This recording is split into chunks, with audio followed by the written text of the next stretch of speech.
What is up, y'all? Welcome back to another episode of the Two Game Podcast. I am your host, Matt Primo, and today I am joined by Chris Norman. He is back.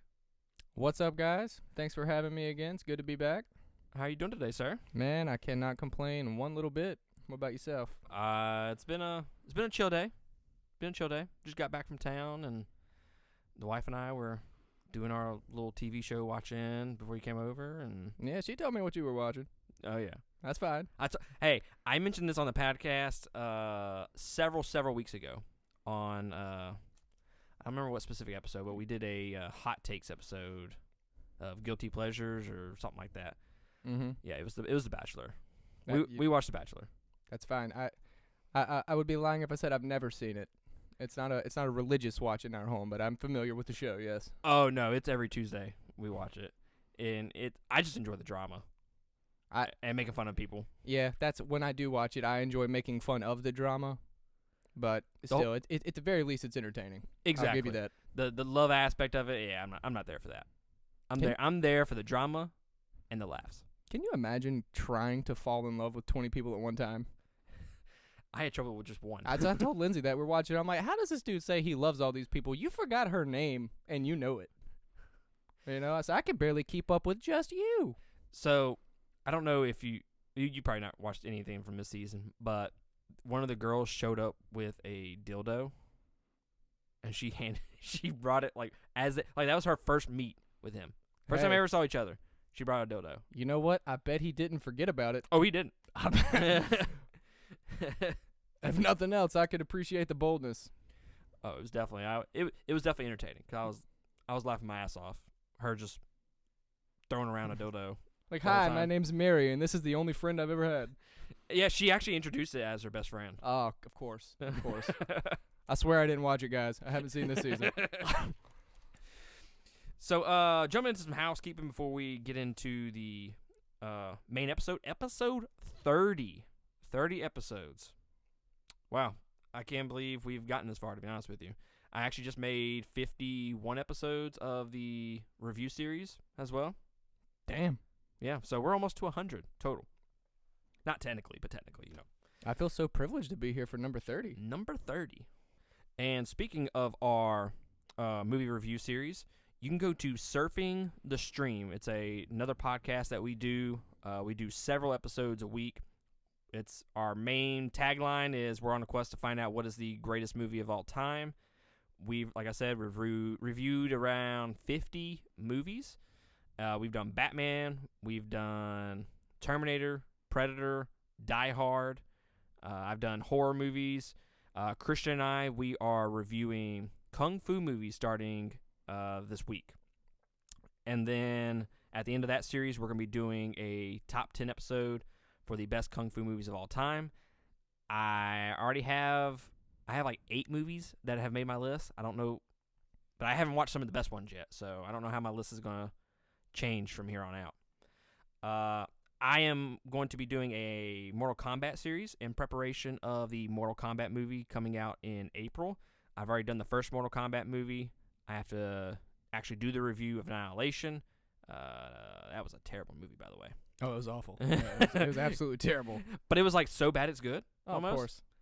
And then I may do the animated Mortal Kombat movie, Scorpion's Revenge, as well. Not 100% sure on that. John Wick is going to be coming up as well. And if you're listening to this on Patreon, you're going to be getting Wrong Turn today as well, the new Wrong Turn movie. And next month, Godzilla vs. Kong, we are going to be doing a Fight Night event. I'm not sure what specific day. It may be actually in April when we do that. But Godzilla vs. Kong. And then maybe into April, we're going to start Star Wars Drunken Reviews. Oh, yes. I want in on that one. It's going to be awesome. We're going to watch the movie drunk, or we're going to take shots. It's going to be a drinking game while we're watching the movie. And then immediately afterwards, we're going to review it. That sounds perfect. That sounds absolutely perfect. It sounds like a train wreck. But a perfect train wreck, though. Right. We're all going to be like... Sounds like it needs to happen on a Friday night because I'm going to need all day Saturday and Sunday to recover. Exactly. And it's been a long time since I've drank. I told everybody, I was like, as long as we have some girly drinks, I'm down for anything. Anything with an umbrella in it, Anything with an umbrella. All right. And that's it for Surfing the Stream. Go check that out. We drop at least 2 movies a week. I have a bunch of new content coming out on that podcast over the next week and a half. And for next week, so we're going to be briefly discussing Bravely Default 2 during today's episode, like briefly. The main preview of that game will be next week because that game comes out, I think, this week. So, if I'm not mistaken, yeah. Yeah, so we'll be reviewing that, talking about that next week. And Outriders also has a demo coming out on the 25th. So we will be talking about that on next week's episode as well. And then the last thing that I want to mention before we start this episode, you can go to patreon.com/2game. That is the number 2. If you consider supporting us there, there's a $5 tier, $10 tier, and a $20 tier. Shout out to our $20 tier supporters, Eric Hernandez, Carmen Edmonds, and Sharon Petrie. We appreciate y'all supporting us each and every month. And also, we're adding a new segment this week, and it's going to be Patreon exclusive. So if you go to that tier and support us at any of those tiers, you're going to get that extra segment. We're going to do a Fuck, Marry, Kill segment for this week. So go to patreon.com/2game, and you'll get access to that extra segment for this week. I just cannot tell you how excited I am to do that. That is going to be so much fun. I'm glad you brought it back up because, like I said, it was supposed to be on this show when we originally were thinking about segments to put on here. That was one of the things that I wanted to add, and I was just like, I don't know. And it just, I think Hot Takes took the place of it. Well, there's nothing wrong with Hot Takes either. Yeah. I definitely enjoy that one. So let's jump into this week's episode. We're going to jump into our playlist, and then this week we're mainly recapping the Nintendo Direct that just happened last week. Yeah. Mm-hmm. And then I'm going to briefly talk about Diablo 2 Resurrected. We're going to Dreamcast the original X-Men movie. And then, like I said, if you're Patreon, you're going to get Fuck, Marry, Kill. And then we're going to jump into our weekly recommendation. Sir, what have you been watching? Nothing extensively. The wife and I have been kind of just doing our sitcom as we fall asleep with New Girl and Baby Daddy, which are both very easy watches and both very enjoyable if you haven't caught those. I have been trying to catch up on the newest season of The Expanse, and I'm only 4 or 5 episodes in, but it's pretty damn good. I've heard that show's really good, but I've never actually committed. It's just good. I think I'm gonna watch Vikings before I watch The Expanse. I can't tell you to do or not to do that because I have not seen Vikings. I've heard it's so good. I can tell you if The Expanse is on your radar, just make sure you get there eventually. That's what she said. Oh. Yes, it is. I mean, shout out. God damn it. Dude, I do this every week now. Like, I make up these rules for the podcast, and I just forget them. Shout outs altogether. This will be like the 3rd week in a row that I've dropped the ball on shout outs. It'll be fine. Rules are meant to be broken. Right. This is my podcast. I can do whatever the hell I want. You can. As far as watching, everybody knows that I watch like 100 different movies throughout the week. So I will just ramble those off. My daughter and I review Frozen 2. We watched that. Willy's Wonderland with Nick Cage. Did you hear about that? I have not. So basically, that is Nick Cage in a Chuck E. Cheese, and it's evil killer animatronics versus Nick Cage. That just sounds like a combination of everything in life I didn't know I needed. I know. And the best thing is, Nick Cage speaks no words in the entire movie. I do not believe that. I have to watch it now because I do not believe that. Dude, I've never seen Nick Cage go 12 minutes in a movie without speaking. This is a full-length feature, and he does not open his mouth. It got to the 45-minute mark, and I was like, is he going to say anything in this movie? Like there's got to be a Con Air quote in there somewhere, right? No words. All right. He grunts and yells very minimally, but no words are spoken by Nick Cage in this movie. It's fantastic. When you say very minimally, do you mean very minimally for a normal human being or for Nicolas Cage? For Nick Cage. Okay. What was it called again? Willy's Wonderland. Willy's Wonder. I'm gonna write that down. Yeah, it just came out. It's like a cheesy B-rated horror movie. It's just don't go into that movie expecting anything like groundbreaking or Oscar worthy. It's a terrible movie, but it's so good it's bad. I mean, it's so bad it's good. Yeah, no, I'm right there with you. I kind of think that's his thing. Let me ask you one quick question, though. Do you think Nick Cage not only believed that National Treasure was actually happening while he was filming it, but also still thinks it's going on? I have to bounce off that question and ask you before I answer said question. Do you like National Treasure? You're taking too long to answer this question.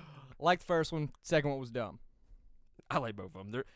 It's Nick Cage just doing dumb shit, and I'm all about it. Yeah, but I think he thought it was real. he knows it's real.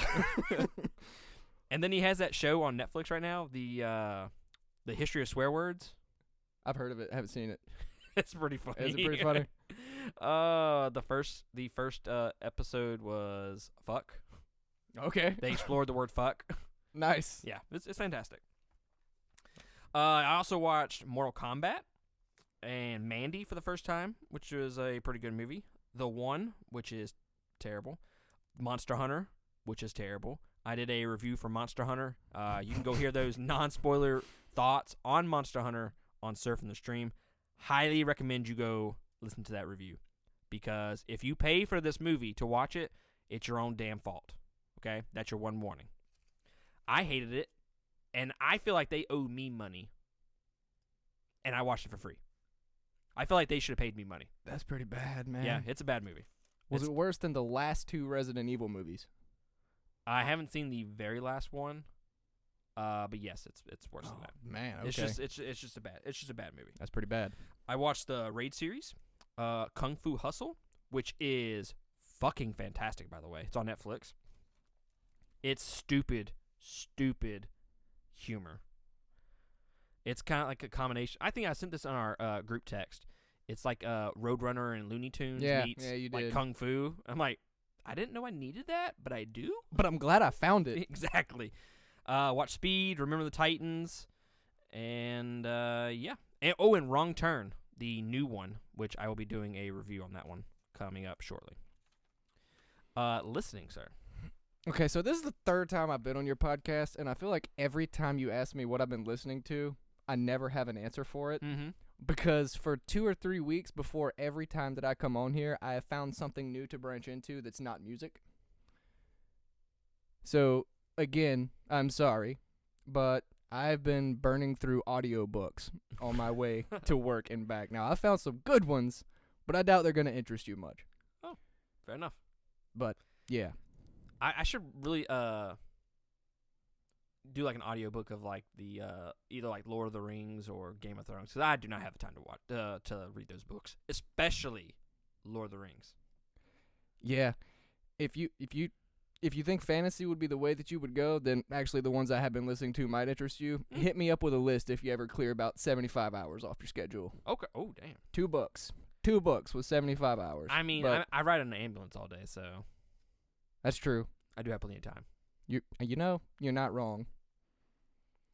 As far as listening, I've been jumping into some older music, sir. Let's some have older it. music. Another Black Day. You ever listen to them? I want to say it sounds familiar, yeah. Yeah. I forget. I think they were the breakup of Surge. What band was he in? System of a Down. I think it was System of a Down when they broke up. Mm-hmm. And it was the band members plus another guy, if I'm not mistaken. Oh. But it's just a solid, like, metal album. Really Okay. good. Rev Theory. Oh, of course. Specifically Revelation Theory. Mm-hmm. When their first album, not as good as you remember it to be, by the way. Is it not? It's not. It's got some heavy-ass songs on there that still kick ass, but the other songs, I'm like, Yeah, I'm good with never listening to this again. I'm glad I rediscovered this to remind myself that I don't need it that much. And then this is kind of the hidden gem in my week. Not many people are going to think that I listened to this, but 30 Seconds to Mars, their new album, America, and I say new, it came out like 2 years ago. Right. It's very poppy. It's not rock at all. It's basically just pop. I dig the hell out of that album, and I've listened to it about 4 or 5 times this week. 30 Seconds to Mars, not rocky at all, mostly poppy, and it's good. Yeah. I want to write that down too. It has Walk on Water, Dangerous Night, Rescue Me, and then I think that's really the big ones. It has a one with Halsey in it, Love is Madness, which is a fantastic song. So if you're into a little bit more poppy and not the heavy stuff, then 30 Seconds to Mars might be your thing. Okay, yeah, it's not my general go-to, but I like a break from it every now and then just to, swing in a different direction, I guess. Shout out. Yeah. I've seen how many I can purposefully throw out there. I want to just sneak one or two by you by the end of the episode. Yeah, I love Jared Leto as a singer. So, and oddly enough, as an actor, he's hit and miss for me. Well, I mean, Joker, of course not. Yeah, but some of his other stuff, I'm pretty impressed, honestly. Yeah, he was really good in Little Things. Mm-hmm. Shout out. And he was the star of that entire movie. He outstarred Denzel Washington, which is very hard for me to say because I'm a huge Denzel Washington fan. The conviction in your voice, I fully believe that you believe what you just said. Dude, so he plays the best creepy dude ever. I guess I feel like he probably is just a creepy kind of guy. Oh, but in a nice way, not like. Actually, I don't know how to explain that without getting weird. So yeah, you know what I mean, though.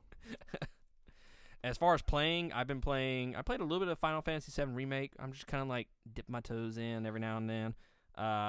Played a couple more hours of Little Nightmares 2. And then I dipped my toes into Xenoblade Chronicles 2 last night. I played maybe 30, 45 minutes of it. Yeah, just wait till it hits your ankle. Then you're done for. I had to watch it in between fucking Mortal Kombat, Annihilation, and Wrong Turn. And I was running out of time, so I was like, I have to watch this movie, sorry. I had to put it down. Sometimes the pressure gets you. That's fine. I'm waiting on that text over the next 2 or 3 days that all it's going to say is, yep, balls deep now. It's got me. I hit that point. And it's coming, I assure you. You been playing anything? Man, I've been kind of shuffling back and forth from a few different things. I went back and replayed Celeste again just to see how the second playthrough was compared to the first one after I knew all the mechanics. And, still died a lot, obviously. But I died like half as many times as I did the first time, so that was nice. I'm trying to convince myself to go back to that game. Because it has literally beaten my soul alive. I'm just like, I don't have the fucking patience for this. Dude, I got to one point that I was like, no, this game will not win. And it did win 2,400 times before it lost, but still, I could not quit it. I remember Tyler texting me, and how many times did you die in the first chapter? And I was like, almost 200 times. He's like, oh, wow, me and Kristen died even 100 times. I'm like, man, you know what? Fuck y'all. Y'all go to hell. Fuck this. I hate platformers. Oh, and just as soon as you figure out that mechanic that you're supposed to figure out, the chapter ends and you get another one. So, but it was I do like it though. I'm not gonna go back and play it again anytime soon, but I enjoyed myself. I definitely do not have the patience for it. I'm finally starting a new game plus on the original Xenoblade Chronicles because I want to see the difference in the replay value as opposed to the second one. I don't go into it with the hopes thinking it's gonna beat the second one by any means, but it's still fun. And I'm trying to just get to that point in Immortals where I don't put it down until I beat it, but I haven't got there yet. Mm-hmm. But I do enjoy it. It's pretty fun. It's like a game you can jump into for like an hour and just be done with it. Yeah. And put it down, come back to it like a day or two. It's like one of those games for me. And that's kind of where I'm at. It's like Breath of the Wild in the aspect of how it looks and feels, but as far as like capturing my sense of enjoyment, it doesn't nearly get anywhere close to that. And, demanding that I sit in front of my TV for 8 hours at a time like Breath of the Wild did. I'm not there. Yeah, Tyler texted me yesterday, and he's like, hey, should I get the DLC? And I'm like, I absolutely love the base game, so yes. And he's like, did you know there was a boss? I was like, what fucking boss? You talking about Immortals or Breath of the Wild? Breath of the Wild. Oh, Breath of the Wild. Yeah, he's like, there's a DLC boss. I'm like, I didn't know shit about no DLC boss. What the fuck is this? He's like, well, I'm not going to spoil it for you. Well, where the fuck do I go? I need the boss. Where do I go to find him? God damn it, I got to play Breath of the Wild again. Let me get on my motorcycle. Yeah, I was like, you do get a motorcycle in it, so, I mean, that's worth it, right? Yeah, I didn't know there was a boss either. I don't know where it's at, so I don't know how I'm going to find it. I'm going to have to look it up, I guess. One day I'm going to break down and buy that DLC, but I've refused to up to this point because I know I'm not going to just do the DLC. I'm going to start the game over, and then... Oh, that's a tall task, sir. Well, I know myself. I know my body. I know my body. So let's recap the Nintendo Direct from last week.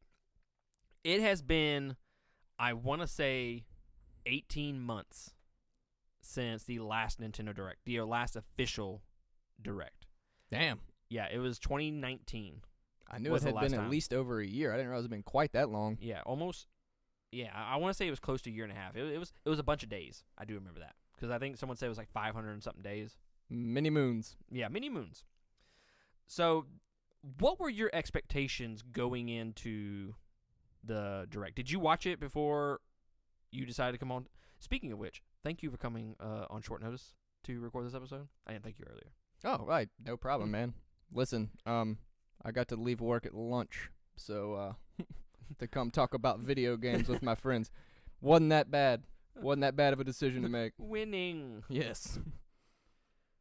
But, my expectations before I watched Direct? Yeah. Oh, I had no idea because I went in blind on purpose because I wanted to be like a little kid opening his Christmas presents. Mm-hmm. Do you feel satisfied? Or felt satisfied? For the fact that it was a 50-minute presentation, I believe I do. I don't think I was let down that much. I think I was let down by the quantity of games that I'm super excited about, but I think the quality of games that it got me super excited about made up for that. I was a little let down. Were you? Lie. Yeah. They said 50 minutes. I'm like, oh, bruh. It's been a year and a half since we've gotten anything from Nintendo as far as the Direct. This shit's going to be hype. I was expecting a Legend of Zelda collection. With Ocarina of Time? Ocarina of Time, Majora's Mask, and a lot of people were saying it may include like Wind Waker. I've never finished Majora's Mask, and I've never played Wind Waker. So those games would be great. And Ocarina of Time is obviously one of the best games of all time. Yeah. And having that on your Switch, where I don't have to bring my 3DS, it would be fantastic. And just the fact that there's some really good games coming out, but there's not like heavy hitters. It's Mario Golf. Granted, it looks fun as fuck, but that's neither here nor there. Just a small tidbit on that. I'm not even that excited about Mario Golf, but of all the list of games that I wrote about this, that one has the most notes. Mm-hmm. I noticed the most things about that one. It was interesting. We'll get there, obviously, but... And then I'm not a huge Splatoon... Actually, I've never even played the game, to be honest with you. So that didn't really get me riled up at all. So not a lot of these games just strike my fancy. Now, there were a couple of games on here that I saw that I was like, oh, okay, I'm kind of intrigued by that. Mm-hmm. Like Bravely Default 2, I wasn't planning on playing that at all. And then I saw the trailer for it. I was like, oh, I may have to check this out. Yeah, I can't wait for that. Triangle strategy. I didn't know what the hell that was going to be, but it looks cool. So I'm all in. Did you, when we were kids, Tyler and I used to play it all the time, but did you ever play Dynasty Tactics when you went to his house, or did you have that yourself for the PlayStation 2? No. We mainly played NCAA football and Time Splitters. Oh, Time Splitters. Oh, my God. Just little monkey with the P90s. Yes. Oh, yeah. God, that was such a good game. I love that game so much. Well, Dynasty Tactics was kind of like, it was the Dynasty Warriors characters, but it was all on a chessboard, and it was tactical turn-based, and a lot of the concept for Project Triangle Strategy just reminded me of it because it's obviously new and revised and looks just hella better because it's 20 years later, but it's kind of like what I've been waiting for since I lost that game. Because we just lost so many hours of our lives playing that as kids, and this just looks not only similar to it, but just so good to begin with. I mean, that was probably, of everything I saw, that was probably the one I'm most excited about, to be honest. I see. Oh, absolutely. There's a demo on the eShop as well. I did see that. There's a lot of talking at the very beginning. A lot of talking. Is it really? Yeah, I got through the talking. I was like, okay, I'm done. So the demo is just setting up the backstory then, pretty much. Yeah. And probably one half a battle. So, I don't know. I'm gonna jump into it because it's gonna be released next year. But yeah, there's just a lot of fucking talking. Okay. It's a JRPG. What do you expect? Well, sure. As far as my tactics history, I played Fire Emblem Three Houses. Which, have you played that? No, everybody's told me to. Literally, everybody has told me to play, and I have not. Do you want to borrow it? Yeah, do now. Didn't know it did, but sure. It's fantastic, sir. Okay. It's fantastic. Characters in there will rip your heart out. Just know that going in. All right. I'm like, oh, I'm about to get me a little something from this character. No, she rips your heart out. Oh, like that. Like that rips your heart out. Okay, I thought you meant like tugged on the feels. You meant just straight both. up. Oh, both. She ripped my heart out because I was all in on her, and she ripped my heart out. And she left me to die. As a manner of speaking, yes.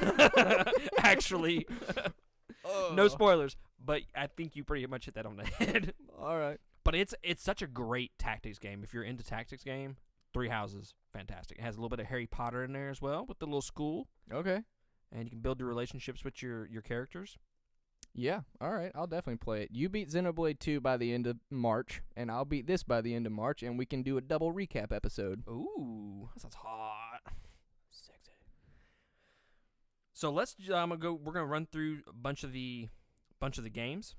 We're gonna start with Skyward Sword, the new Zelda. Well, not new Zelda game, but it's new air quotes Zelda game coming to the Nintendo Switch.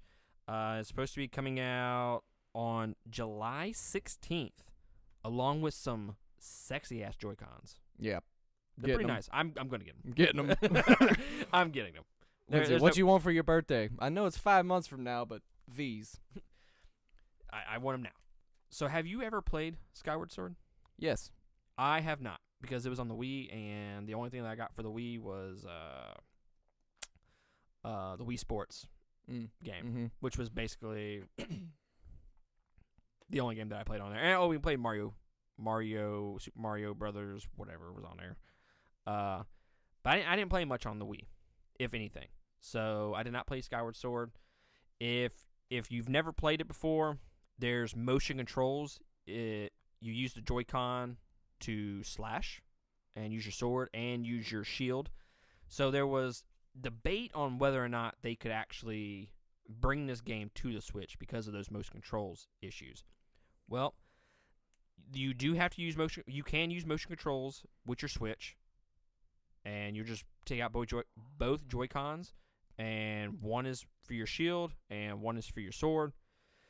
Or you can do button only now, which I think I might be, but I might just go strictly button only just because it's more portable. Right.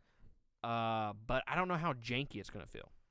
So with the right joystick, depending on which direction you toggle it, is which direction you slash your sword.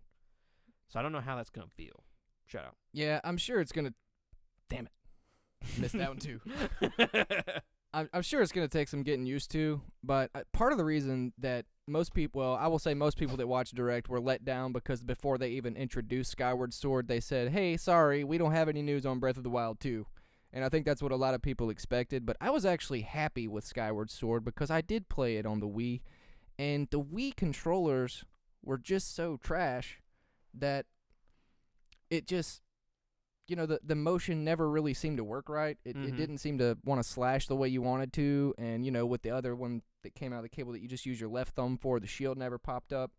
So I don't really know what the issue was when they said we don't know how it's going to translate, because Breath of the Wild was dual controllable. Mm-hmm. I mean, I'm not sure why they couldn't just copy and paste that. Not to mention the fact that the Joy-Cons for the Switch are just so much more intelligent to begin with than the Wii controllers were. Yes.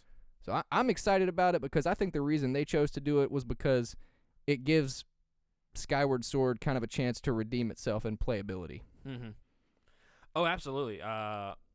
I've been wanting to play that little string of games that came out. Was it Wind Waker, Twilight Princess, and then this one. So I had never played any of those games.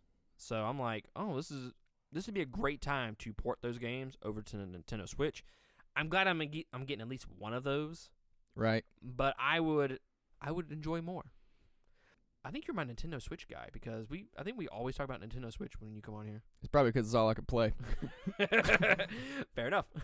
You want to talk about phone games? I got a couple of those, I guess. Oh, no, fuck phone games. God, I hate mobile games. I really do. I do too. I actually don't have any. But I do want to mention one thing before we close out this little part of the Zelda conversation. The Switch tax is real with this game. Oh, yeah. $60 for this game that came out years ago. I have a real issue with companies charging for shit that came out years and years ago. And Nintendo is probably the worst at it, because like I said, the Switch tax, it's $60 and it came out a while back. I've been watching, obviously I do a lot of reviews on our Surfing the Stream channel, so I will go back and try to see what's on Vudu or Movies Anywhere digitally, try to buy it. And there's a bunch of movies that are 30 years old that are $15. I'm like, Jesus.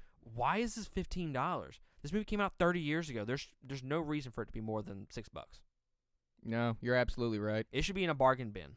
But and Disney's bad about it too. Disney and Nintendo are the worst, because Iron Man is still $25. Look, fucking great movie. But why is that $25 still? It should be $15 max.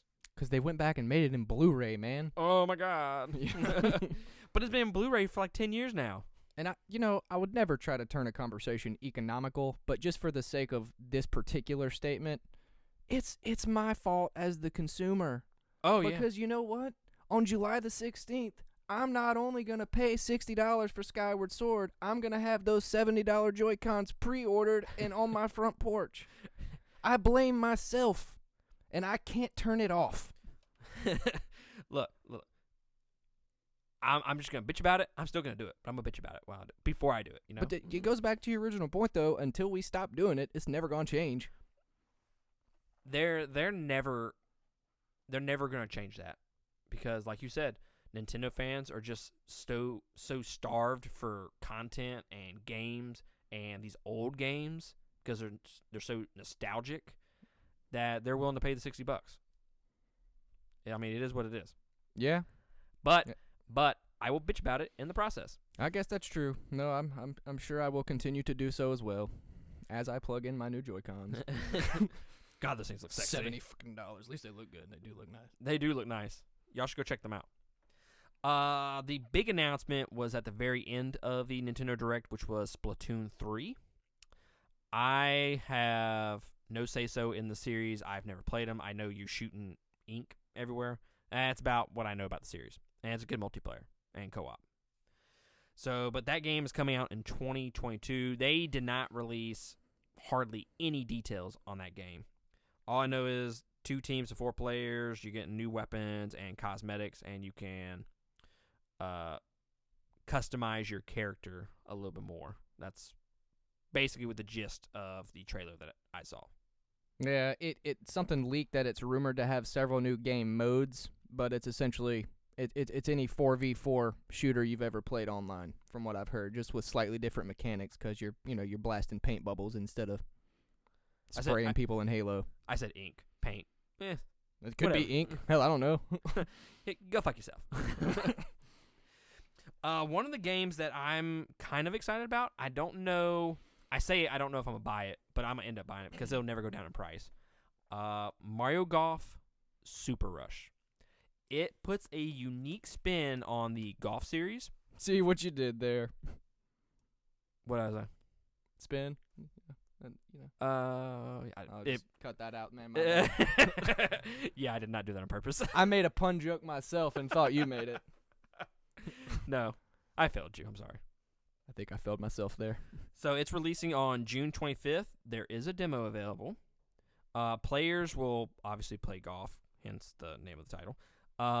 And after you hit the ball, you rush and you race to the next hole. Oh, the speed mode? Yeah. Yeah, that looked cool. Players rush from one hole to the next hole. Shout out. And you can race to different holes. Shout out. Which has more power-ups for you. And there's a story mode, which can be played with your Mii character. I'm not a huge fan of Mii characters. I think they're kind of overrated, to be honest with you. So that part doesn't really jive my jellies very well. But Can I still jive my jellies? As long as I can watch. And then probably the game that I'm most excited about now, and we've talked about it a little bit, Project Triangle Strategy, a.k.a. worst name ever, but I hope they change it somehow. It's a tactics RPG with HD 2D graphics. I have no idea what that means, but it basically looks like the game Octopath Traveler. Yeah. Looks just like it. Looks a lot like it. Except it's tactics RPG. Octopath Traveler on a chessboard. Exactly. And the main gimmick with this game is there are multi-layered levels. So you're gonna be on the battlefield, and there could be someone above you while you're below them, and you're gonna have to navigate that terrain to attack them. Obviously, Fire Emblem Three Houses. I'm gonna get that right eventually. They have the different terrain. Like they'll have like bushes and shit like that you'll have to navigate through and you can't see or whatever. But this one is more multi-layered, more up and down, more vertical than it is horizontal like Three Houses is. Basically, the game is the conflict between three nations, kind of like Three Houses, just saying, in a Salt Iron War and its aftermath. Players collect a group of heroes and engage in tactical battles on multi-layer battlefields. Players make narrative decisions that alter their conviction, which is based on utility, morality, and liberty, and that changes how the story progresses. So I'm definitely intrigued by that aspect. Like, your decisions actually mean something in this game. Right. In Fire Emblem, I want to say there's like 3 or 4 times throughout the game it says, be cautious of your next choice because it will affect your gameplay. So it gives you multiple playthroughs that you can play with. Right. So, like I was saying earlier, I feel like I got stabbed in the back. That was based off one choice that I made. You probably slighted her at some point or another and didn't realize it. Yeah. So that came after 2 decisions. So somewhere in there, like you said, I chose wrong, and I got my heart stomped on. She trounced it. I'm still bitter about this shit 2 years later. These kind of games are Tyler's favorite, and I'm not going to get into it on the podcast, but whenever you get a second, just text him and ask him about his Mass Effect character one day. Okay. Just see what he says. Just tell him, what happened to your Mass Effect character? Oh, I'm about to text him right now. Make sure I remember that. And then one other collection that got announced, Ninja Gaiden collection. Yeah, boy. So you're a Ninja Gaiden fan? I am now. Now, I played the first one a long time ago, and I loved it, but then I just kind of forgot about the series. But I'm definitely getting, if $60 is $60, but for a 3-pack, I don't mind paying that a bit. Now, I've played Neo. I'm a huge Dark Souls fan. If you're a fan of the podcast, I might be familiar. Right? I haven't talked about it in a while, but obviously I'm back talking about Dark Souls. Huge Dark Souls fan. Ninja Gaiden, I've never played it, but I'm intrigued by it. But I've heard the first one is fantastic, second one is not as good, and then the third one is not good at all. Oh, well, shit. There goes my 3-pack. Oh. Guess I'm paying $60 for the first one and half the second one. Half the second one. That's fine. So it includes Ninja Gaiden Sigma, Sigma 2, and Ninja Gaiden 3 Razor's Edge. Sigma is the enhanced port of Ninja Gaiden Black, which is the enhanced version of the original. This is getting very confusing, by the way. I'm following. Sigma 2 is the enhanced version of Ninja Gaiden 2. And then Razor's Edge is the enhanced version of Ninja Gaiden 3. So it's all like the enhanced versions of these games. You're not getting like just the wussy games that came out Essentially, originally. you're getting 3 base games and 3 games worth of DLC, all rolled into one. Yeah, if I'm not mistaken. Yeah, I like that. But I mean, I'll check it out. I'm kind of into those games where it has, it's kind of weird. Like I don't like. I'm not saying I don't like Celeste. I like Celeste, but it's so freaking hard. It makes me quit after about 30, 45 minutes. Whereas Dark Souls and Neo, I could sit there all day and play those games. I could be pissed off, but I'm still going to play it. And I think the difference in that is even Dark Souls, when you die a lot, but there's at least some build up to it. I think what turns off a lot of people about Celeste is every time you respawn in the same room you died in, but half the time you're going to die again a half a second later. Oh, yeah. Like at least with Dark Souls, you got time to kind of rewind, reset, re-strategize, and figure out how you're going to approach the bastard that just killed you. But Celeste is just like, nope, fuck you, dead, fuck you, dead. It's literally that fast. And Celeste is like you have to be pinpoint. Oh, yeah. Oh, yeah, you do. Pinpoint. And I think that's where I'm from Mississippi, so I'm a little slow. So just offending everybody from Mississippi right now. Take it, listeners. And Says the other guy from Mississippi. Right. So my pinpoint accuracy on my controls, yeah, I suck at it. I tell you what the worst was. I know we got to move on from Celeste. It's not even part of the show today, but we just keep circling back to it. The part where you get the feather and you have to fly through the crystals, and the holes you have to fly through are like a centimeter wide. Yes, you have to be and you got to like S-curve through those bitches. Like, it was awful. Yes. So much rage. Another big announcement, which was the first announcement in the Nintendo Direct, Super Smash Bros. Ultimate is adding a new character, new fighter, March 2021. Xenoblade Chronicles 2 fighter, Pyra. Just pirate that announcement, huh? What? How you gonna take that away from me? That's fine. That's fine. No. I'm just kidding. But no, as you can imagine, Chris is pumped. All right, my girls Pyra and Mithra are finally getting the respect they deserve. And you know what? I'm sorry, Link. I love you, man, but you're not fucking ready. Like,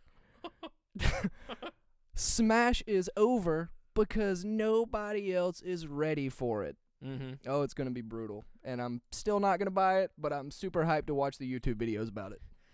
I bought it at one point, and I was so terrible at it. Me too. That I traded it back into GameStop. I was like, okay, I've gotten my fill of this, and I may buy it later down the road, but for now, I'm not gonna get it. Well, if anything, that game's going to go up in price, so I doubt I ever buy it again, because I did like you. I bought it when it came out, played it for like a week, and I was like, I'm god-awful at this, and then traded it in while it was still worth $40. Well, it may be a little bit less when it comes Black Friday, because Breath of the Wild, which is normally $60, dropped down to $44 during the holidays, which is a steal, by the way. Compared to how high it is normally. Right.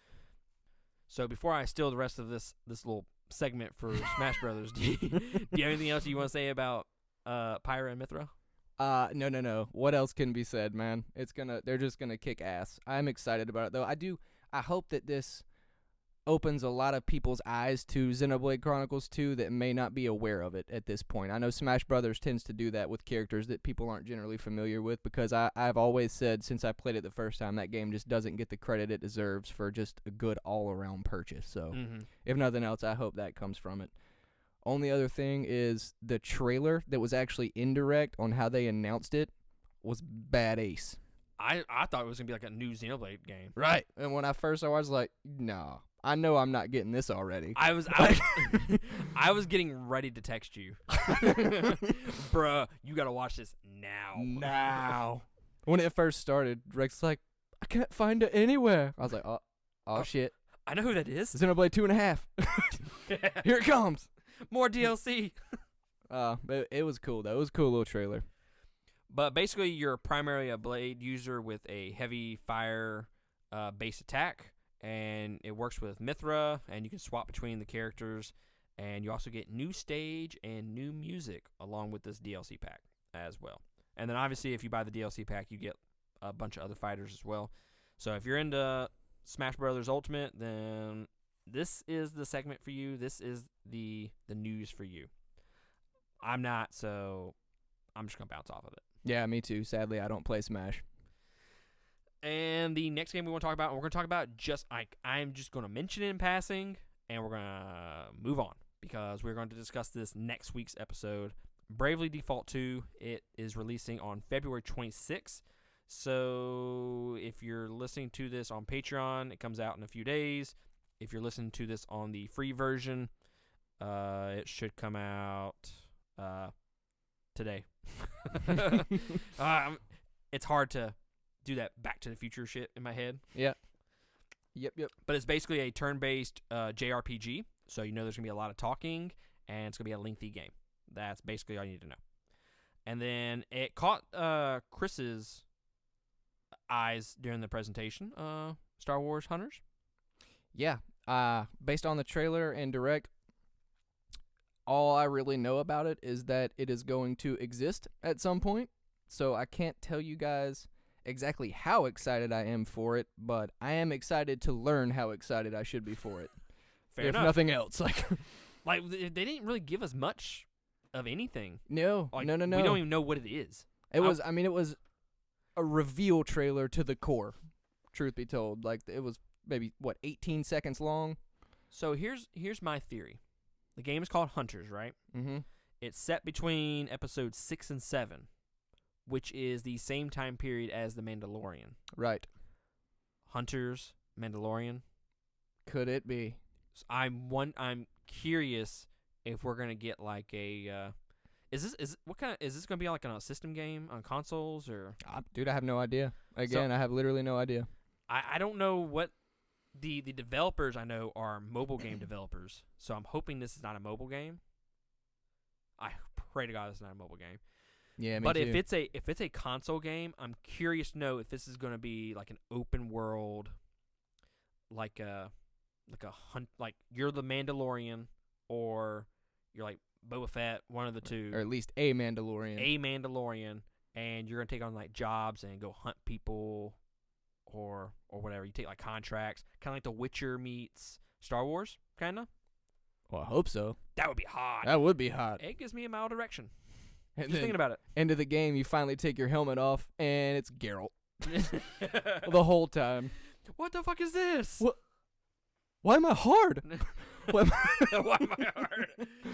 Well, hello there. You sexy, sexy beast, Witcher, you. So that's my theory. So if it happens to be that, just know you heard it first on the 2 Game Podcast. Well, I hope it is that. I hope you're exactly Sounds right, hot. because that would be so hot. And then some miscellaneous. You have anything else that you want to throw in before I get just the miscellaneous announcements? Talking about just strictly from direct? Yeah, the things that just jive you jellies a little bit. We covered most of them. I'll say if I want to point out anything that I'm remembering that we didn't go over, I thought Outer Wilds looked pretty cool. So essentially, it is a game that takes place in outer space, obviously. They kind of took from Hades a little bit in that you are going to die a lot as you progress and reuse information with every respawn that you learned prior to dying. 22-minute runs. 22-minute runs. At the 22-minute mark, you die. The universe explodes, essentially. So you have 22 minutes to do whatever you gotta do. But the way they explained it is the entire the solar system is in a time loop. So even though you die every 22 minutes, it doesn't start over time. it just resets. So you're obviously allowed to keep information that you collected along the way. And you're essentially trying to figure out how to stop it from blowing up. So it looks interesting. That does. I was intrigued. I've really gotten into roguelikes over the last several years. Oh, yeah? Like, yeah, it's become like one of my favorite genres. It's new for me. I mean, I play the hell out of Dead Cells, so that's one of the reasons why I'm into that kind of shit. You know, I have never had one person not tell me to play Dead Cells that's played Dead Cells, and I haven't yet. I've bought it 3 times. That good, huh? I bought it the first time I played it, traded it in, and realized how stupid I was. Bought it again on my Switch, and then I bought it again on my PlayStation. Okay, well, fair enough. I guess I just need to jump in there. You might be able to play it because you're borrowing my PlayStation. You might, if you log into my shit, you might be able to download it. I don't know for a fact if you can do that, but you might be able to. Oh, you bought it electronically, like you bought it on the system? Oh, yeah. Digital? Yeah. Yeah. Okay. I will try that and let you know. So yeah, Outer Wilds coming out in the summer. Fall Guys also coming out in the summer. Never played it. I might check it out. Legend of Mana Remaster. That has no release date on it. No More Heroes 3. It comes out August 27th. I'm not a fan of that series in general, so. Oh, I know nothing about it other than it looked like a ripoff of a crappy Mortal Kombat, essentially. Like, there's a tournament of fighters, and that's all I really know. One thing that did look kind of cool about that I remember now, though, was there's a lot of mini games in between actual fights. Like, you have to do tasks around your neighborhood and in your city to earn money to pay the entry fees. Mm-hmm. So that might be kind of cool. Like, just different mini games that you do along the way. I don't know. I'm probably still not going to buy it. But I'm just saying. I know you're a huge fan of mini games in games. I am. That's why, I just need to know more. I need to know more. Dude, again, we keep bringing up Tyler. Dude, I was talking trash. It's going to be your favorite episode, Tyler. I promise. I was talking shit about Blitzball the other day. And he told me, he said, don't you ever mention this to Chris. I was like, oh, no. I already had this discussion with Chris on the podcast before. Yeah, that's a lot of hours of my life I'm never going to get back. And I had mentioned, I'm like, I fucking suck at Blitzball. And he's like, well, what team did you play with? I'm like, what team? Oh, no. I was like, I played with the base team, the team they gave you. That's why you sucked. And that's exactly what he said. He goes, oh, no wonder you hate that shit. Yeah. He's like, they're absolutely terrible. Okay, so every time I have a Final Fantasy X run, I get to the point that I can play Blitzball, and then I don't play Blitzball until you get to almost the end of the game where you can travel back to spots you've been before, and then you just recruit your entire team. That way you can, not have to use the little crappy guys. Wait, can you go back? Once you get to a certain point in the game, yeah, you can fast travel. It's not like Breath of the Wild fast travel, like you don't just highlight a pyre or a pole or whatever, and then you zip over there. You have like an airship, and you can fly back to certain parts of the maps. You're fucking me. I fuck you not, friend. I have played that game, and I don't remember ever fast traveling. Did I even play this game? Maybe you didn't play enough of this game, because at some point you have to utilize the fast travel to progress. Shit. I got to a point where I wasn't grinding enough, and I got to the point where I could not go back, and I couldn't beat the final boss because I had not grinded enough. Because, at the point where you fight the final boss, it says, make sure you do all the shit that you want to do before going further. And I was like, huh. I wonder if that means I can't. Huh. Yes. And then I went to the final boss, and yeah, I can't go back now. And I can't beat him because I'm severely underleveled. I'm about to play the game again now. Well, I'll never. Because there's things that I'm just learning now that I had no idea about. Oh yeah, man. Once you get to where you can fast travel places, there's so much shit you can do to level up, and so many side quests that you can't unlock until you get there. But that's a whole nother podcast. Well, I'm telling you, man. That's see. I didn't know there was shit for side quests either. Oh yeah. Yeah. See, this was my first Final Fantasy game that I ever played. So obviously, right. I was just going through the motions because I just beelined it for everything. Well, you know how like you think your people are strong, so you swing with somebody and they do like 2,500 damage, and you're like, oh hell yeah, screwed you over. No, at some point you can do like 100,000 at a time. You just have to go unlock all the stuff that'll let you do it, and figure out where to fly the train and all that. God damn it! I gotta play that game again now. I swear to God, I'm gonna have to play Blitzball again. That's the thing that prevents me from going back. If you don't want to buy it, I'll let you borrow it for the Switch. Indeed. Yeah. I will take you up on that. I wish I would have brought it today if I'd known, but I'll get it to you. And let's see, the last little announcement. There's Samurai Warriors 5, I think is the number for it. It's basically Dynasty Warriors and Age of Calamity, and it comes out in the summer. Slightly upgraded graphics. Yeah, so Seems about it. if you're into those types of games, then that's all for you. Monster Hunter Rise looked cool. Ooh. I'll say that one. So we texted about this a little bit yesterday in preparing for the show. That game seems so daunting and so overwhelming that I feel like I'm not going to give it its proper due. Like, I feel like I'm going to bounce off it so quickly because I don't want to have to... I feel like it would consume my life if I do jump all in, but I feel like I have to jump all in to actually understand the game. That makes a lot of sense, the way you put it like that. Never played any of the other ones, and, you know, according to the host of this show today, the movie was god-awful, so yeah. Do not watch the movie. I'm not familiar with this world or this game at all, but all I can say is that the trailer looked pretty badass. There was a lot of cool-looking monsters, and it looked like a lot of stacking combat systems that looked fun to learn. But, again, I don't know enough about the world to tell you to try it or not. I will probably try it. I will probably if I find $60 somewhere when it comes out. But either way, the gameplay looked cool. Yeah, it looks so good on the Switch, and like I said, I'll end up buying it just to try it out, and we'll see. We'll just have to coordinate that at the same time. Yeah, I mean, hell, I can buy it and then let you borrow it or whatever. Oh no, I meant play it simultaneously in case. Multiplayer? Yeah, because I think that's one thing I saw. There's going to be a pretty big online multiplayer for it, even for the Switch. That might help us out a little bit. Mm-hmm. I won't suck as bad, probably. We'll just both suck, but that's fine. See who sucks harder. Shout out. All right, one more announcement for this week. It was during BlizzCon, Blizzard's little convention. They announced a new class for Diablo 4, the Rogue class. I don't know much about it, so I'm not going to jump into that as much. But Diablo 2 is getting a remaster. Diablo 2 Resurrected. It's coming to PC, PlayStation, Xbox, and Switch in 2021.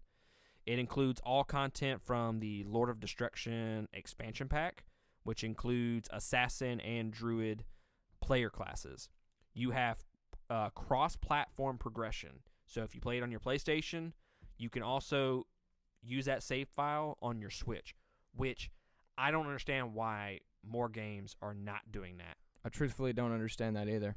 That's one of the biggest things with The Witcher. I feel like I would beat that game if I could play it on my Xbox. Right. So I have it on Xbox and I have it on Switch. If I could just bring my save file to the Xbox, the game would be done. I know. I used to think that it was just because of the brutal relationships among Nintendo, Sony, and Microsoft. But if occasional games can do it, then that's not the case. It's got to be done on a game per game basis. It's got to be the developers. I don't understand why it's not being done that way. I mean, you're still getting your money because I'm buying it on two systems. Right. You're both getting paid. But that brings up another point that I was thinking. If you buy it digital, why can't you download it on both? Yeah. Yeah. Why do I have to? why do I have to buy this game multiple times? This is why we're friends. We're both cheap. Yes, I don't agree understand completely. It. Yeah, I don't understand it. I don't like it, but I understand why we can't do that because Nintendo and Sony aren't about to split a payment. I get that. But if I'm willing to actually sink money into a game twice just for multiple playability purposes, why can't I do that? Mm-hmm. You know? Why can't I do that with purpose, you know? Why can't I buy this game digitally? The company or the developer sends me a code. Now, I guess the issue with that is you could give that code out to another player and that would prevent them from making as much money as they could. So I can see the issue with that. But if they give you a code and you can download it to your PlayStation and your Switch, it gives you 2 codes. Right. So yeah, the issue with that would be the loophole where, oh, well, you can just give this to your friend and he wouldn't have to pay for it at all. Well, I think there's an easy fix to that. I mean, so like your Microsoft profile and your Sony profile and your Nintendo profile, they could all be linked to the same email. Mm-hmm. So if you use the code on your PlayStation and it says what email address for the account are you trying to download this to, bloop, bloop, bloop, bloop, bloop, you plug it in, primo@gmail.com perhaps, I don't know. So then you go over to Nintendo. If your email's the same, the code should recognize that and say, okay, it is the same guy. See, and that's why we're friends, because you think of these little things, and that makes perfect sense. Y'all developers who are listening to this episode need to do that. First off, screw you for not having done it yet. Exactly. You're screwing us. And one last thing I want to mention about Diablo 2, or actually 2 more things I want to mention. So it's going to be a remaster, not a remake. They remastered all the graphics except the cutscenes, which are completely remade, new cutscenes. You can actually toggle back and forth between the original game graphics and this remastered look, which is pretty cool. That is kind of cool, yeah. So if it gives you like the best of both worlds. Like, oh man, I want to play the original for nostalgia purposes. Fuck this new graphic shit. You can toggle back and forth. I think that's pretty cool, and I'd be interested to see that in more games. I'm sure. Did you see? Was there like a side-by-side video showing you the difference? There may have been. I didn't see it. Oh, I just haven't seen the preview for it, so I didn't know how it looked. To be honest with you, I did not see the preview either. Okay. I just saw the announcement, and I jotted down some notes, and yeah. Oh, well, there may not be one. Actually, I haven't even looked for it. So. I think there is one. Oh, there is? Yeah. All right. I've played a little bit of Diablo 3, so I'm definitely going to jump into Diablo 2 when it comes out. I'm definitely excited about this game, and I hadn't even seen it. You have my money already. That's how good it's going to be. And moving on to our next segment, we are going to Dreamcast the original X-Men movie. Which one? I'm hoping we got the same characters. If not, then we have different ones. Xavier, Magneto, Wolverine, Jean Grey, Cyclops, Storm, Rogue, Sabretooth, Toad, Mystique, and Senator Kelly. I think those are all the big names. You drop Senator Kelly, and I added Iceman and Pyro. I didn't cast Senator Kelly because, I don't know, I had him on here, but then I thought about it, and that just seemed to me like one of those roles that 500 people could have played. Oh, yeah. That's true. I mean, you may have the perfect one for him. I don't know, but that's why I took him off, because there were so many options that I was like, I can't narrow this down to one. So I spent probably about 30 minutes on my Dreamcast. I've had issues because I'd pick one for one person. I'm like, oh, no. They'd be good for that one. They'd be good for that one. So I'd cross it out, and then I'd move it, and then I'd do another one. I'm like, well, shit, now he'd be good for that one. So I had to, a bunch of scribbling out on mine. But let's start with, you got to have Xavier and Magneto. I think those are the 2 cornerstones, and that's the one thing that First Class trilogy got absolutely correct.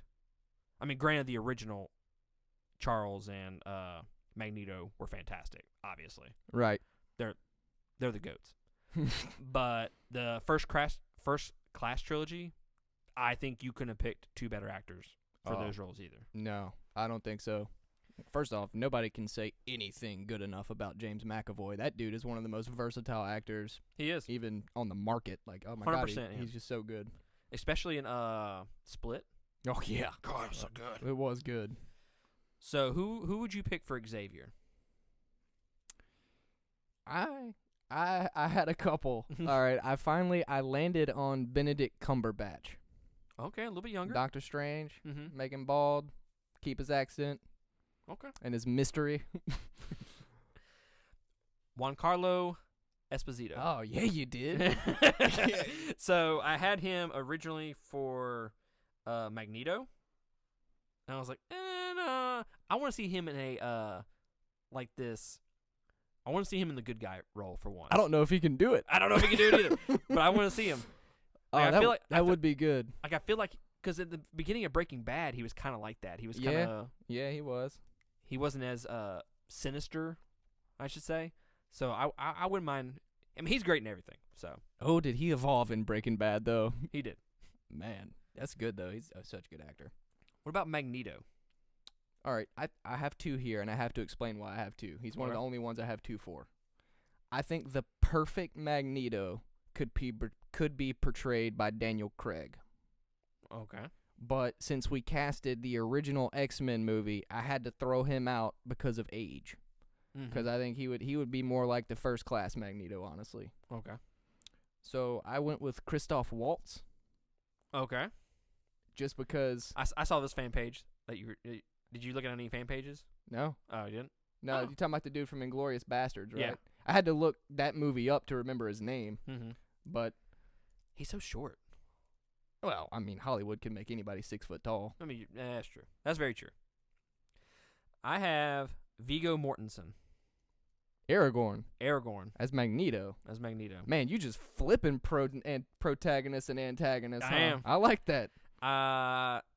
I loved him as Aragorn. He was in Eastern Promises, which is a pretty good movie. He was also in History of Violence, which was I remember that being not as good as I remember it, but A History of Violence? yeah. Yeah. I just remember the sex scene. That was all. And the girl getting railed on the steps. Wait, backtrack. How you gonna say I went to a fan page for my Dreamcasting? I was just asking. Was that really on a fan page? It was. Christoph Waltz? Not that I went there at all. But Christoph Waltz was really? yes. Yeah. All right. Maybe there's something to it. I would Google like Magneto fan cast and do images, and I would just scroll through and I would looking at faces, or I would Google like actresses or actors in like the 30s and 40s. That's right. That's how I figured all this stuff out. Okay. I really want to cast Wolverine. Oh, actually, I had two for Magneto. Oh, who's the other one? The other one is Jeffrey Dean Morgan. Oh. I feel like he would probably be the better choice. I think of all the ones we listed, he would probably be the best. I feel like he would be the best one, but I'd be interested in Viggo. I think it would also depend on which Magneto we're getting. I guess in the original first movie, he was already just fuck everybody. I'll kill anybody that gets in my way. So yeah, Jeffrey Dean Morgan would be really good. Wolverine. Tom Hardy, and it's not even close. So that's crazy that you put. I had Tom Hardy in this originally, and I scratched him out. This is the only one I even have to think about. So I have another one. All right. And the only issue with the other one is he's already another character in the Marvel universe. Well, that's fine. I already used John Bernthal. The Punisher? Yes. See, my issue with John Bernthal as being Wolverine is the fact that I absolutely love him as the Punisher. Yeah. Yeah. I think he's the perfect Punisher. He is. Yeah. And I grew up with Thomas Jane as the Punisher. Right. He's the perfect Punisher. We also grew up thinking that movie was awesome. It's still awesome. No, it's still good. You go to hell. It's still good. Yeah, no, that'd be cool. But Tom Hardy was my original choice. I just don't think anybody could, even from a mental aspect, the reason I went with Tom Hardy is because I've just seen what he does with that same persona, that just jaded loner. John Bernthal plays that perfectly too. Yeah, I mean, he's the asshole in Punisher. He does. I'm just a Tom Hardy fanboy. But Tom Hardy has the physique to play it, I think.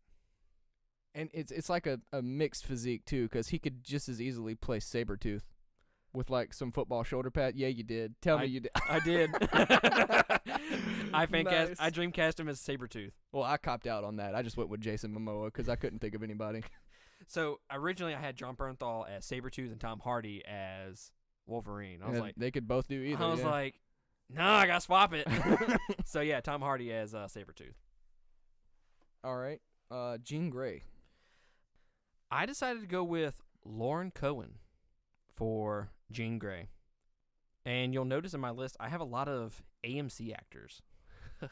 All right. From AMC shows. Did not do that on purpose. It just happened that way. Just happened that way.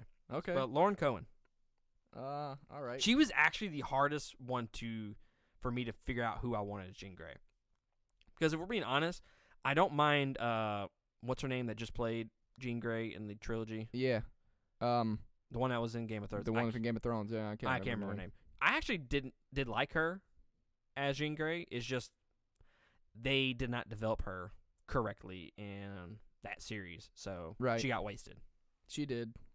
She did it. I'm with you though. She did a good job of what they gave her to do, but she just wasn't written as well as she probably should have been. I put Natalie Dormer.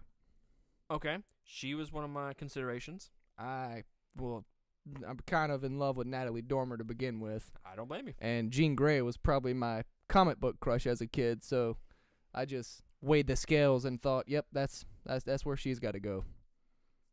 Plus, I don't think there's a role she can't do either. You're right. Cyclops. Now, a lot of people fan cast him as Wolverine. I don't want him as Wolverine. I swear to God, if he ever replaces the GOAT, Hugh Jackman, as Wolverine, I will riot. That is Taron Egerton. Taron Egerton. I think he was in the Kingsman series. Yes. I have him as Cyclops. Wait. Be interesting. Which one from Kingsman? I still can't. The main character. Oh, the main dude, the main kid. Oh. All right. Yeah, that's not who I was thinking of, but I could see it now that I know who you're talking about. I could see that. I took a weird approach here, so I'm gonna need you to just picture this dude from like 5 years ago, before he was like Jason Momoa size and still kind of lanky like Cyclops generally should be. John Krasinski. Okay. I didn't feel great about it, but at the same time, I was like, I think it could work. I want him as Reed Richards. Well, yeah. Fantastic Four. I mean, him and Emily Blunt would be perfect. I threw all other castings out just for the sake of this list. I also had Chris Pine was my backup Cyclops because he looks just like the dude who played the original Cyclops, I think. Mm-hmm. Yeah, I can never remember his name either. He's been in a bunch of stuff, too. Yeah. Sonic the Hedgehog? Did he play Sonic? No, he didn't play Sonic. He was in Sonic. He was in Sonic. I didn't see it. I haven't seen it either. It's on Amazon Prime, by the way. Yeah, okay. Noted. Senator Kelly, I know you didn't really do him. I put Bryan Cranston in as Senator Kelly. He's kind of a little devious, a little bit. I wonder how a late Breaking Bad Bryan Cranston would be as a Professor X. So, I don't know if you can see, but I originally had him Xavier. I don't know if you can see it, but I did scribble it out. Nice. And, yeah, so there's another AMC. Yeah, I like the pattern. So, I had him as Xavier, and then I swapped him out for Juan Carlo. This one's an interesting one. Who you got for Rogue? I put Charlotte Vega. She's this new actress, I believe. She was in Wrong Turn, and she did a really good job in, like, she's one of the better actresses in that movie. And I was really surprised with her performance, to be honest with you. I think she would do good in that rogue role, especially under the wing of Wolverine. Yeah, I had no idea who that was, so I had to hit Google really quick. I could see it. Mm-hmm. I could see it. I definitely did not know who she was until I saw Wrong Turn. Okay. I didn't realize this actress was actually as old as she is now. And part of the reason I originally chose her is because she was just really talented all through her teen years. But I put Chloe Grace Moretz. Mm-hmm. I had to picture her with Rogue hair because I think she's been blonde in everything she's ever been in. But I don't know, she's just really good. And that was actually kind of a tricky role to play because on top of learning to be a superhero, you're also going through your teenage pubescent years and trying to handle your first boyfriend. Mm-hmm. And there was just a lot of emotions that Anna Paquin actually did a good job of portraying in the movie. So I don't know. That to me, that might have been one of the hardest roles to actually play if I were an actor or an actress. I could see I could see her as it. She was one of my considerations as well. Yeah. So we're kind of like on the same page. Yeah. With a lot of these. I don't know if you Storm, Zoe Kravitz. That was my B. Zoe Kravitz was my B option. I went with Rosario Dawson just because I wanted to get somebody, like, again, in the original X-Men movie, I think Storm was supposed to be, in like her early 40s, late 30s, early 40s. I actually think Zoe Kravitz would probably do a better job of playing her but I gave it to Rosario Dawson for age purposes. Fair enough. Did you do one for Toad? I did, but I had no idea because it's just a green guy with a common build, so I just went with Pedro Pascal because I love Pedro Pascal. Did you like him in Wonder Woman? 1984? Mm-hmm. I haven't seen it yet. Oh. That's why I haven't listened to it yet. You're either going to like him or you're going to hate him. Oh, good. Good. He's the Batman and Robin aspect of that movie. Oh. But like I said, you're either going to like him or you're going to love him. He just doesn't fit in the movie for me. Okay. I put Paul Dano in it. Have you seen There Will Be Blood? Yes. He's the two brothers. Oh, The yeah, guy okay. at the very end. Uh-huh.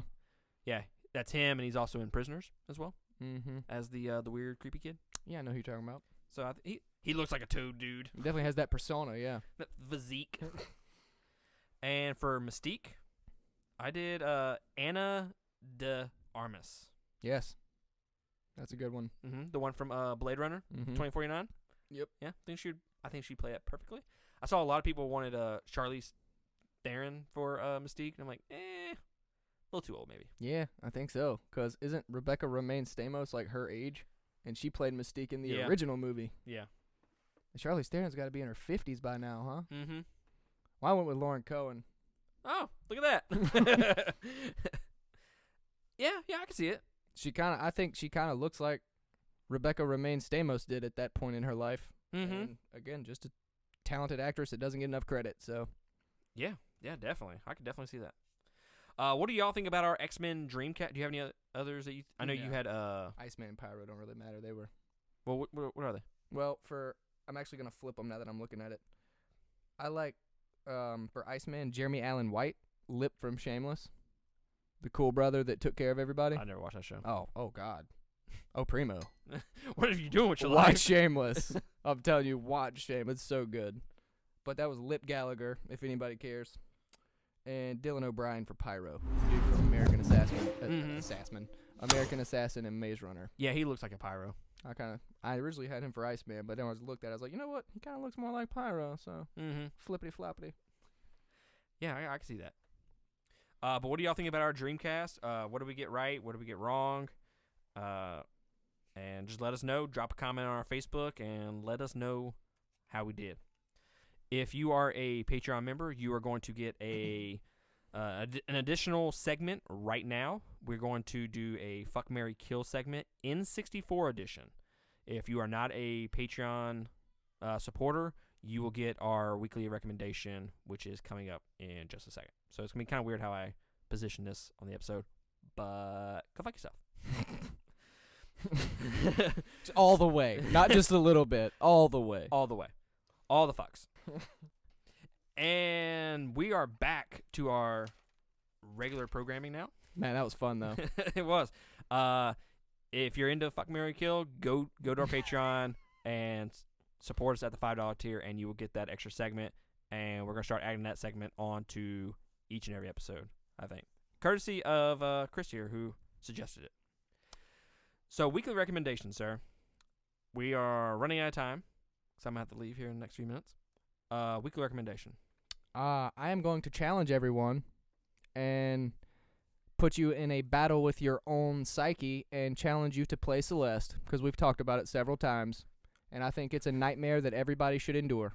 It's a good game about mental health, and when you start realizing that it has those themes in the game, you can kind of see why it is good, but the gameplay is so challenging. God damn. It is challenging, but it is rewarding. I may not go so far as saying that, but it is challenging, and it's a good game. No, I bought my own 6-pack when I beat that game. I was like, I'm going to win Dixie. I'll be right back. I am celebrating. Yes. Yeah, I would say if you're into platforming and you want a challenging adventure, or if you want something with some behind-the-scene themes, right? Then Celeste is definitely a game that you should go check out. And it's only, what, $20? If that, man. I think. Well, I got it when it was on sale when I got it. It was like $11.99 on the store, I think. Yeah. I'm going to recommend the Raid series. So for Kung Fu in review for this month, I'm watching all kinds of Kung Fu movies. I started watching the Raid, and I was watching the Raid. Won't say how it was because I don't want to implicate myself in anything. But I was watching it, and I watched probably half of the movie, and I was like, oh no, I have to buy this. I have to buy it. So I went and bought the collection from Best Buy. It's, how much did I spend? $16. $17 for the Blu-ray collection. And it comes with a digital copy as well. So Okay. basically, have you ever seen Dread? Yes. So that movie did what the first movie is of this. How it's one tower and they go from level to level. Uh-huh. They pretty much took that from the Raid. Oh, okay. It's kung fu fighting, and they're going from level to level trying to get out of the building. That's pretty cool. Yeah. Fucking fantastic. I have the digital copy. You can log into My Movies Anywhere app if you want it. Okay. Yeah, thanks. The only issue is it's in Indonesian, so you have to read subtitles. No. But I found the dubbed version for the second movie, and I immediately swapped it back to subtitles. Because it just... was that bad, huh? It's that bad, and it's just the... I mean, they always are. The movie is so much better in Indonesian. Right. So Okay. much better. The second movie is... So the first movie is so fast-paced, it is unrelenting. It's almost just constant action. The second movie is an hour longer. It takes moments, like breaks, to fill in character backstories and actually builds that world a little bit better. So it's actually the better movie overall, but the first one is probably the overall more entertaining. But there are better fights in the second one. Okay. I challenge y'all to YouTube the Raid 2 kitchen fight. It's 7 minutes long. All right. It is fantastic. I will probably watch that on my way home. Yeah, it's fantastic. So the Raid series, and also that's in Indonesian as well. So, and it continues the first one. I was told that you had to watch the first one. You don't. You don't really have to follow the first one. It has some minor connectivity, obviously, because it has some of the same characters. But overall, I don't think you really have to watch the first one. But that's what I recommend. Okay. Sounds pretty cool. It's going to be high on my list for my Kung Fu in review. So there's a little tease for my top 10 list. And I think that's going to conclude our episode 30. I appreciate you coming today, sir. Shout out. Man. And joining me. How to close it strong. I huh? do. I got to. Yeah, man. Thanks for having me. I had a really good time. It's always fun. Yeah. Let us know what we got wrong with our Dreamcast, like I said, and let us know what games you're looking forward to with this Nintendo Direct. Were the games that we talked about high on your list, or did we miss some and you're like, I wish you would have talked about this? Let me know, because then maybe we'll talk about it on the next episode. But like I said, next week, Outriders and Bravely Default 2, we're going to be jumping into those demos and previewing those games for y'all. And then I think we're going to be Dreamcasting Fantastic Four next week with Christian. That'll be fun. That will be fun. So Patreon supporters will get their episode a little bit sooner, and the public version will come out probably Friday as well. But go check out Surfing the Stream, and we'll catch y'all next time on another episode. Appreciate y'all joining us. Thanks, everybody.